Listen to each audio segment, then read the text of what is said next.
Welcome back to Game Time, everybody. We have returned from Easter break. Happy belated Easter for whoever celebrates. Joined here at the desk again with Owen and Danica. Danica got her blood drawn today, so I did. we'll see how. Hopefully, I don't Hopefully, Danica doesn't pass out today. But show. March Madness was pretty crazy, right? So, recap. Absolutely. Why don't I get us started? The Michigan Wolverines are national champions. That's right. On Monday night in Indianapolis, Michigan took down UConn in a hard-fought battle, with the score finishing 69-63. After an 0-for-11 start from three, Michigan found their footing and held their lead until half. Later in the second half, things started to go bad for UConn. In the final 6 minutes, they would go on a 2-minute scoring drought, which effectively allowed Big Blue to put the final few nails in the coffin. That's right. Go Blue. Okay. Ade Mara proved to be the X factor down the stretch for Michigan, dominating in the paint. The senior guard, Elliot Cadeau, former UNC transfer, Oh, really? led all scorers with 19, while Yaxel Lendenborg had a rough shooting night. He finished with 13 and made all 5 of his foul shots. Those foul shots were very important down the stretch for Michigan. That's Absolutely. for sure. Absolutely. For UConn, Alex Caravan played the full 40 minutes and finished with 17 points. His teammate, Braylon Mullins, who was the hero for the Final Four round, went 4 for 17 and 3 for 10 from 3. Oof, not good. Not a good shooting night from the Huskies. Yikes. Well, Noah, you alluded to it a bit ago. Michigan wins.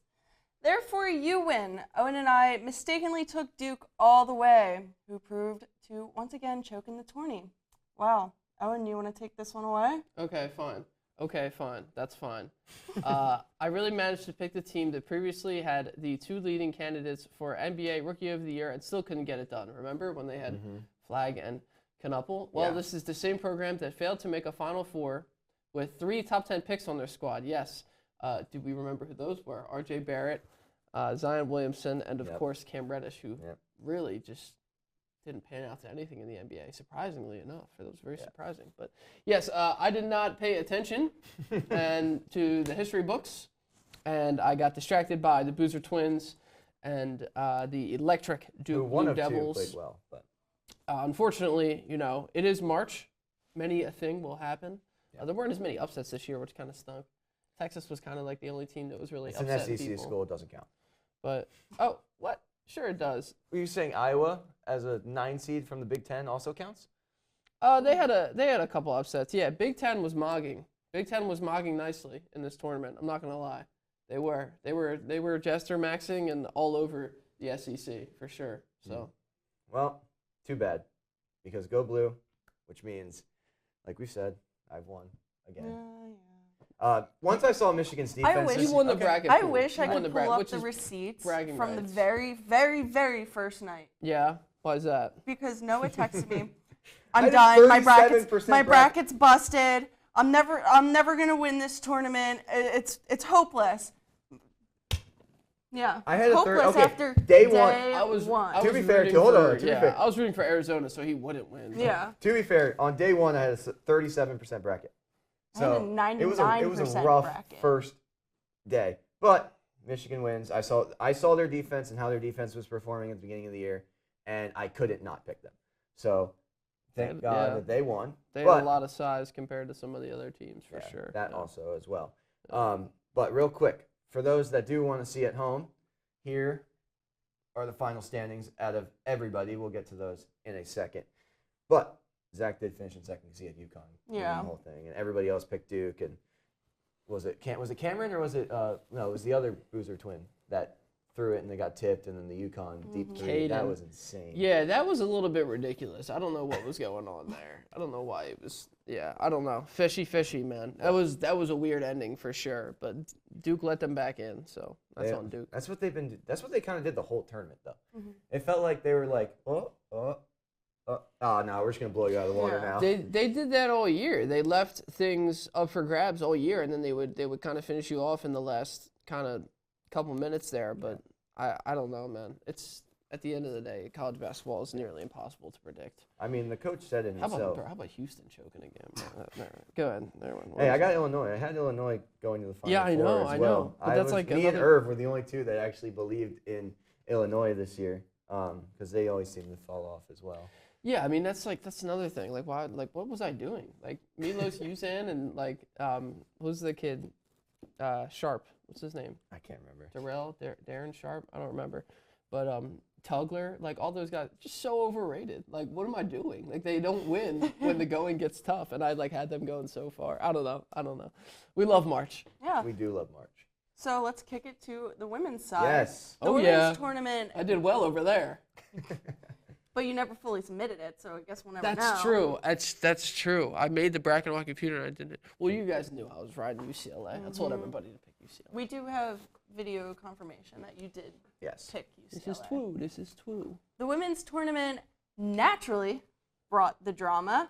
We're going to start with the sideline tension between head coaches Don Staley of South Carolina and UConn's Gino Auriemma.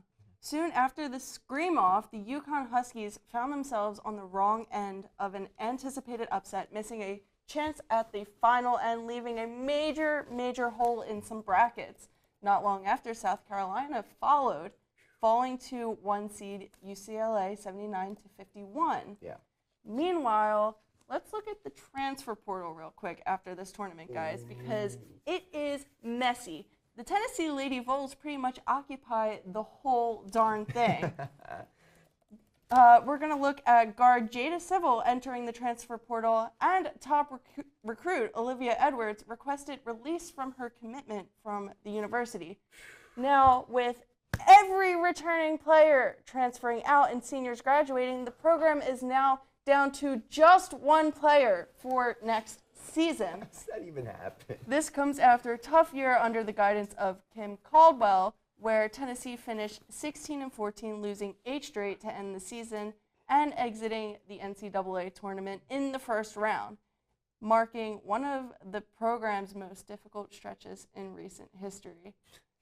So, wow, Vols down. Yeah. Wow, Vols down. Difficult situation for a program that was previously one of the powerhouses. Yeah. That's very weird, yeah.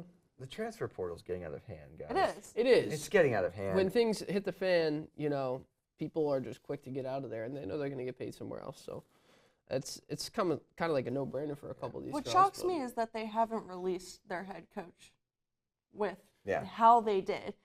Yeah. I feel like, especially nowadays with college or professional athletics, you see a coach in a losing streak and they immediately get rid of them. Yeah.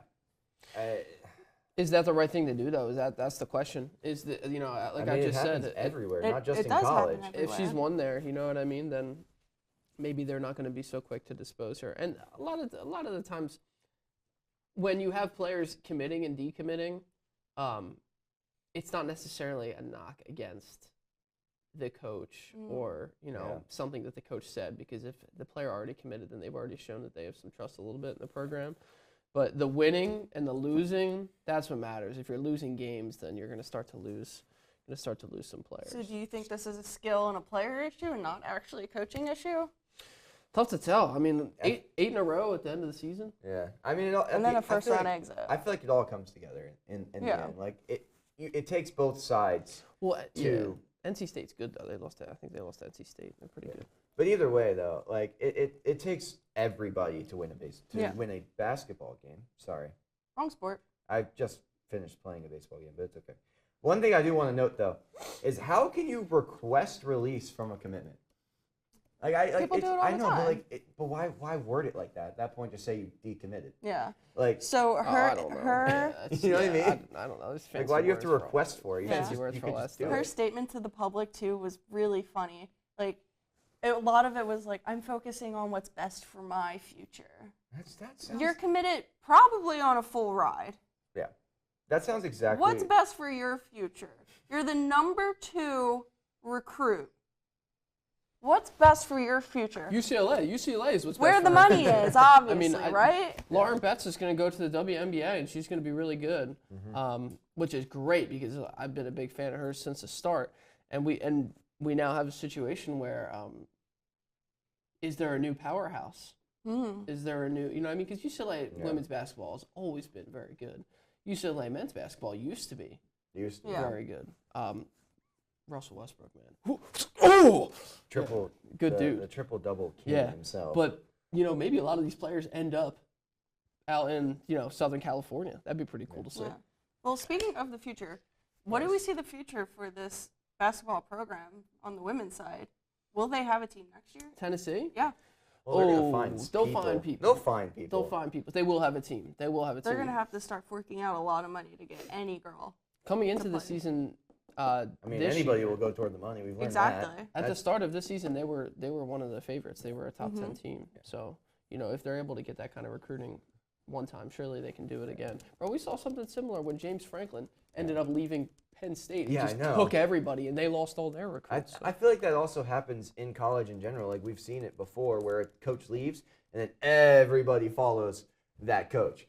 It happens all the time, and again, it all circles back to the money. It always does, and I think the money was a big issue, like we talked about a couple weeks ago on the show, with this tournament. Like we said, the only Cinderella was 11 seed Texas.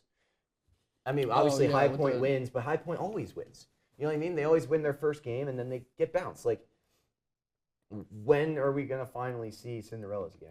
Or is it just going to be the same thing where it's a 1, a 3, and a 2, and then there it is. Yeah. There's your Final Four. I want to backtrack real quick. The sole player left on Tennessee is a 4-star recruit, freshman, ranked number 62 by ESPN. That's a solid start to go off of. Yeah, that's a solid start. Yeah, you need. So you have a young girl who's probably going to say, hey, believe in this team. They're going to start fresh with a bunch of other young girls. Do we see this being a powerhouse team anymore? Maybe not. They're looking to probably rebuild at this point. We've seen it at least in the men's. Yeah. Where these programs, high end, whatever, are starting to fall on these really high-ranked high school recruits, and it just looks like a full squad of freshmen. So it's worked in the men's. I don't know if it's going to work in the women's, but it could. So I guess we're just going to have to wait and see. Yeah. But do we want to touch back on South Carolina and UConn? That apology was a bunch of... Yeah. That was fake. I haven't been... I wasn't reading into that one as much as I was reading. The apology was fake, like you said, with the one person who released her commitment. You could tell that it was read over a couple times, and it wasn't really sincere. And then the other person's apology didn't include the other coach. It's drama. Messy. Yeah. It's messy. It's always going to be messy, especially with these two coaches. Oh yeah, that's for sure. Yeah. Well, when you're leading two really, really good programs, it's at college. least no fist flu. It's March. Nice. This is madness, as they say. No fist flu? Yeah. Just a lot of screaming.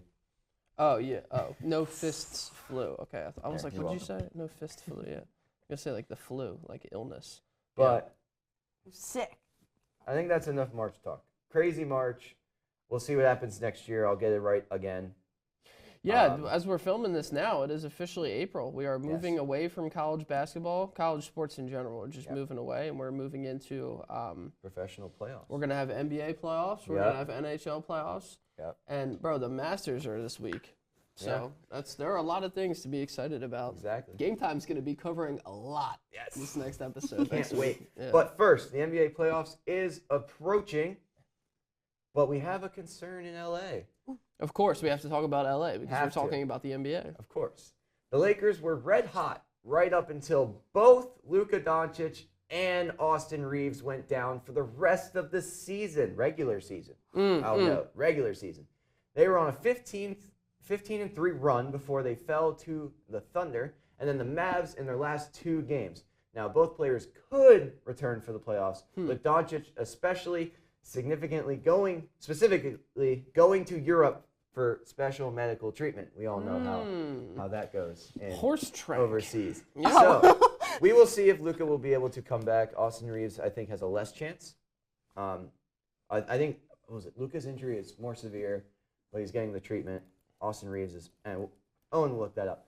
Owen and I at the beginning of the season believed that at some point this Lakers squad would crumble. However, we didn't think it was going to be like this. No, absolutely not. Owen suggested poor play from DeAndre Ayton and Yes. no defense from LeBron or Reaves, which is kind of what's been happening. Low anyway. key, come on, low But key, that did happen. Luka got in a divorce and dropped and was averaging like 40 points, so Yes. it literally didn't matter. Many storylines, yes. Yes. Yeah, many things happen for the Lakers. As it sits right now, the Lakers are currently 4th in the West.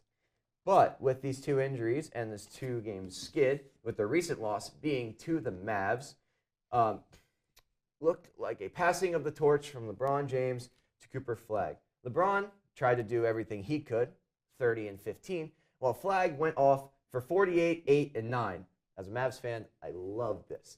But in reality, the Mavs have been abysmal this season. Yeah, bro, they've It been is- bad. With Kyrie being out and Lively. Anyways, Flagg has been the only bright spot, but keep in mind, he did also drop 51 points against Orlando the night prior. The youngest player ever to drop 50 plus. Passing of the torch indeed, man. Yes. I mean, he's got all the tools, and he's been showing off. He's Yeah. kind of showing us here at the end of the season what he can Yes. do. So the Mavs have been in tank mode for some time. Hopefully next season when everybody's healthy, you know how that goes. If everybody's Yeah. healthy. There it is.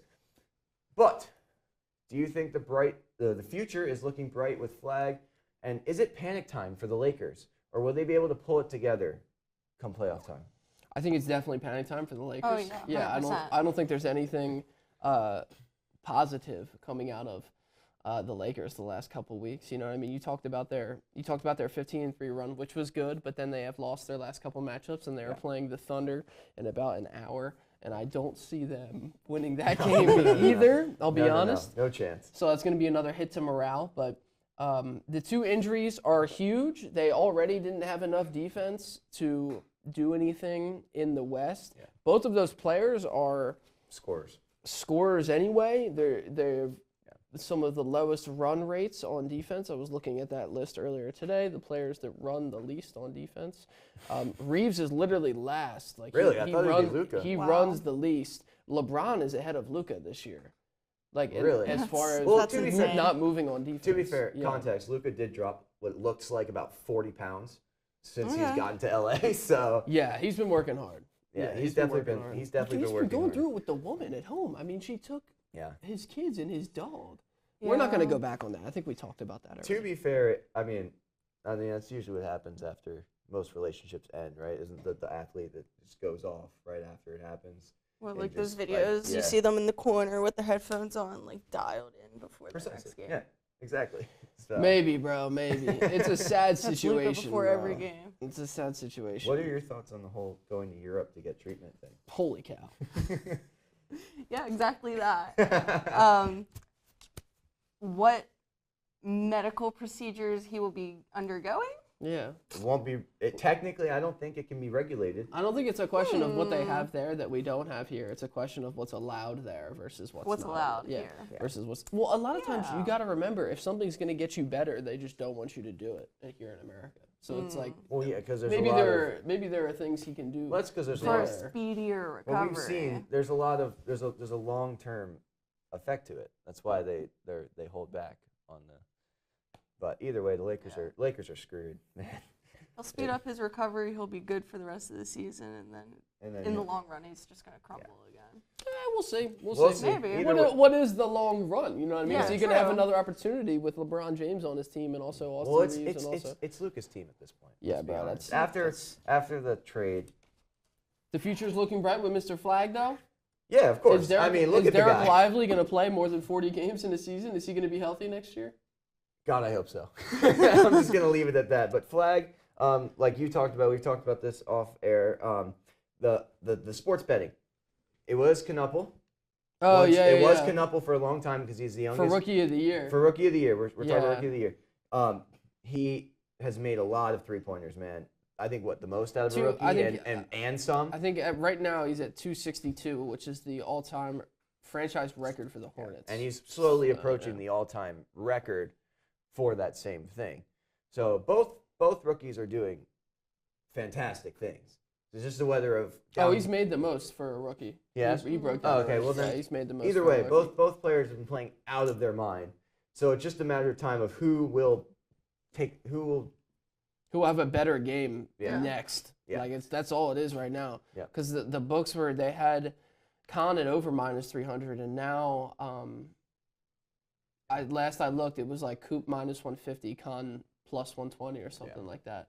So I'm really keeping an eye on that, trying to look at who's gonna finish the season ahead, because at the end of the day, that is a very, very different race than the MVP race. People talk about the MVP race starting November, bro. Starting December. The Rookie of the Year race doesn't start until like now, this time of year. You know, same thing with Most Improved Player with the tear that Jalen Duren has been on. You don't hear about it until now, whereas MVP, people have been arguing about that all year. Yeah. You mentioned MVP, and we've talked about this before, and you've brought this up. The MVP vote has been all over the place because of the minimum requirement threshold. Right. A lot of players haven't hit that, and a lot of players are a couple games away. And like Jokic, I think he's like 1 or 2 away from not being eligible for these awards. Isn't eligible for stuff. Cade's not going to be eligible for stuff. Luka's not going to be eligible for stuff anymore, although the MVP people hate him for some reason. Is Luka? No, he's out for the. He won't be. No, he won't be. He able didn't to. play enough. I don't think so. But either way, this whole minimum games thing is a problem. Yeah. And we're seeing all these superstars lose their MVP chance because they get hurt. I mean, obviously, the best of what's the phrase?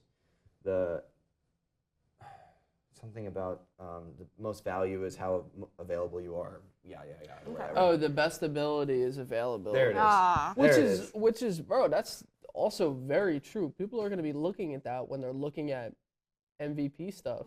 I mean, Victor Wembanyama has not been as available as he just Shea, went down the other day too. As Shea, or have they not played him as much? Because when you look at the minutes, when you look at how effective they are in their minutes, Victor Wembanyama is responsible for a larger plus-minus when he's on the floor than when Shea is. Yeah. But Shea's playing. In like whatever, in 20 or 30 less minutes, but he gets taken out of games. He doesn't play games. So it's very topsy-turvy. The MVP race is very, very different compared to the what's it called? It is a tight Rookie of race. the Year race. It is a tight race at the end of the day. So we'll see in this little home stretch heading toward the playoffs who will be Who do you have? the MVP. I want Wemby. I think he deserves it. I honestly think he deserves it. I think Shea will get it. I like Jaylen Brown, and I knew that he was going to get some MVP votes this year. He'll probably finish third. I think he'll finish. It depends upon fourth. Jokic. It'll probably go Wemby or Shea, then Jokic, and then Brown. In a perfect world, though, for me, Cade Cunningham stays healthy and wins the MVP. But we all knew that wasn't going to happen this year, even if he was healthy. He is making good progress, though, on that collapse lung, by the way. I did see something about that. Yeah, I think it'll be Shea, though. Do you watch the NBA enough to give your opinion on this MVP? Nope. All right, cool. Let's move on. Two free throws coming for Shea Gilgeous. Let's wrap this up with the NFL.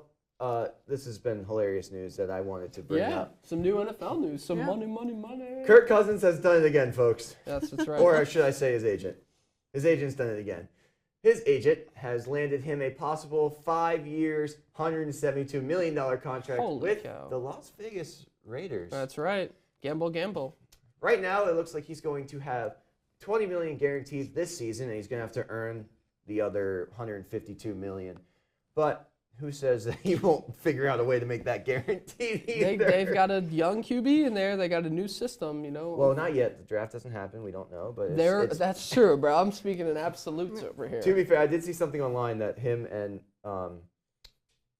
Mendoza. Yes, yeah, Mendoza. Fernando Mendoza. Yes. He was the top pick to go to the Raiders. Yes. So him and Mendoza, I don't know why I'm blanking. Him and Mendoza, I saw something on Reels that were saying like he's like a spitting image of Kirk Cousins, and this is like more of a. Here we go. I told you he's a more athletic version of him. Is that what you said at the start? I can't remember. Yes. You were saying, is that the quarterback you compared him to? Yes, I say he was a more athletic Kirk Cousins, but I just think it's ironic because a lot of people saying they're like, oh, it's like looking in a mirror. Anyways. Do you think the Raiders are still going to go after Mendoza now? Oh, of course. Okay. Yeah, they just want a veteran quarterback for him to learn under. That's really all it is. Silly for them to go after Mendoza's not even attending the draft. Really? Yeah. What? Yeah. Wait, what? News came out. He's not attending the draft. Hold on. Oh my God. Is he? You know what it is? I bet he doesn't know what to wear. He's a quirky guy. I bet he's something. I saw something online that the only reason he cursed at the national championship was because he wanted to remove the stereotype or something. He's about him that he's all clean cut. Bro, he looks like he is Kirk Cousins. Like he is a young version of Kirk Cousins. Well, he updates his LinkedIn profile pretty frequently. It just says he wants to share the experience with his family in Miami, which is obviously, I mean, that's kind of, I figured that's exactly what he would do, but yeah. Is there any other news? Bro, that's so funny. He wasn't sure what to wear. He needed to have his mom dress him. That's awesome. We need to give this guy Kirk Cousins' agent a raise, okay? How was he still around? Kirk Cousins is like a sick dog that you just can't put him down. You can't. He's part of a dying breed in the NFL. The veteran pocket passer that's there to offer smiles and good advice when things are going well and going to the game and throw picks when things are going not so well. You can't deny it. He's got that lovable quality that you just can't describe. Yep. Remember when they were putting the chains on him and he was like, oh, Kirko chains? Yeah, I remember that. That was great. That was great. There's just something about this guy that keeps him employed year after year. That said, is this too much money for him? And will all of Vegas' spending pay off? Because remember, this team spent a lot of money. They got a lot of people. They stole Nakobe Dean from us. Do we think that this is going to pay off and they're finally going to be serious in that division? Or no. No confidence in these I don't know. Raiders? We've seen I feel like we've seen this kind of story before, but I mean, I think it's different with the Raiders because I think we've said they're younger. Yeah. They're going to be in cap problems a lot because they did take back Max Crosby. Oh my God. Well, they were forced to. Well, yeah. He may not even play, bro. Either way, I like what the Raiders are doing. Is this their year? Maybe a wild card spot, if anything. But that AFC West is stacked. That it is. There is a good chance that they fall just short, but that's a huge step forward from what we've seen from Vegas football. A lot of people are saying they should draft linemen. They should do their thing to draft linemen. How funny would that be if they didn't draft Mendoza and took a lineman and traded up and took another lineman? That'd be really good. And just rocked with Kirko chains. They put all their eggs in the Kirk Cousins basket. Yeah. Do you know anything about Atlanta's Kirko chains or no? No, but I can only imagine. Oh, speaking of Atlanta, I think they were doing that in Minnesota before he was it. Before maybe it was in Minnesota with. Speaking of Atlanta, Angel Reese. Oh yeah, I forgot about that. Angel Reese to traded. Atlanta. That was. That's not what I was gonna say. What happened there? Angel Reese? She got traded. Oh, from the Sky to the Dream. Right? Is it? I thought they were. I think it was Dream. the Dream. I want to say Dream. Yeah. I want to say Dream. Yeah, I just wanted to make sure because I was going to talk about the other side of the basketball in that city. Did you guys hear about like a couple weeks ago? It was about 3 weeks ago now.